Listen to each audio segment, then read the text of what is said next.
Sometimes children and people find it difficult to keep visual instructions in their head.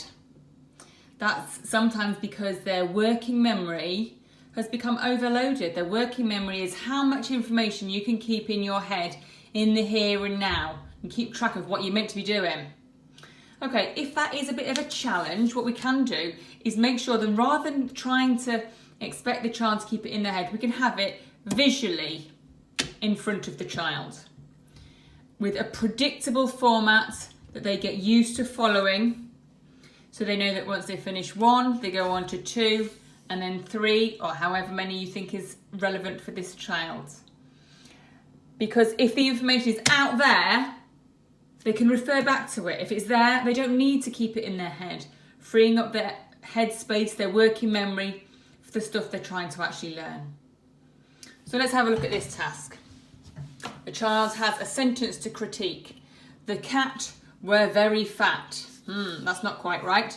It should be either the cats were very fat or the cat was very fat. So we've got the instructions here that they can follow. It can be helpful to have it chunked into separate pieces of information.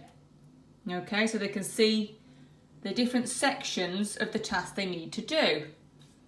Write down the sentence from the board or the paper. Read the sentence aloud to yourself. If there are any mistakes in the sentence, write it out again. Helpful. If the child also is struggling with their literacy and it's just not going to be realistic to read all of these sentences, we can use these little devices called talking tins, which you can find by just Googling talking tins or popping it into Amazon. You will find them really easily, and they're a really not too high-tech device that you can use to just record over again and again and again. So we can put a little talking tin, potentially with each separate instruction, and then so that they don't have to rely on literacy skills either, you can have this here. Write down the sentence from the board. So they can do that section. And once they've finished that, they can go on to the next one. Read the sentence aloud to yourself. Good. And then the next one.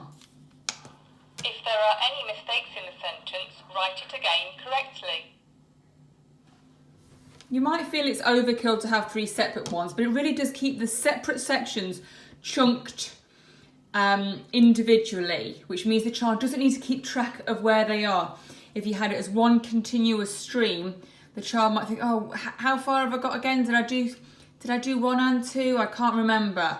But having it as separate chunks means that they don't need to remember where they're at in quite the same way, and it helps them to sort of see how a sequence can be moved through, giving that a little bit more independence. Okay, so that is one way that you can support the child's working memory so they don't need to keep too much stuff in their head. Have the instructions visually so it can be referred back to, and supplement it with talking tins, which you can find by just Googling talking tins, and you can just record the instructions onto it. They record really easily. They've got these 2 buttons here that you can press. I am re-recording.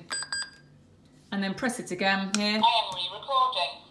And you've got yourself a new instruction. Pretty easy to manage.